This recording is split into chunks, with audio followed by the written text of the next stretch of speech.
Hello friends, তো আজকে আমি যে বিষয়ে ভিডিওটা বানিয়েছি সেটা হলো কীভাবে একটা ইটের থাক দেখে বলবেন যে ওর মধ্যে কতগুলো ইট আছে।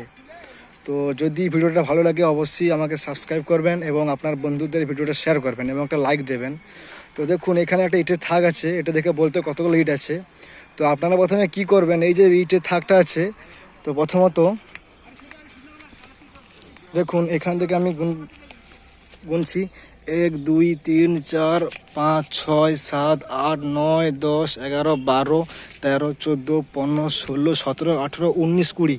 তো এদিকে আমার 20টা ইট আছে।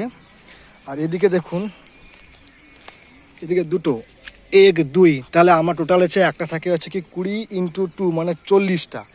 টোটাল থাক আছে আমার 1 2 3 4 5 6। তো 40 × 6 মানে 424, 240টা। তো এইখানে এই থাকটার মধ্যে দেখা যাচ্ছে আপনারা 240টা ইট আপনারা এখানে কাউন্ট করতে পারবেন। তো যদি এই ভিডিওটা আপনারা ভালো লাগে অবশ্যই আমাকে সাবস্ক্রাইব করবেন এবং আপনার বন্ধুদের অবশ্যই এটা শেয়ার করবেন এবং একটা লাইক দেবেন।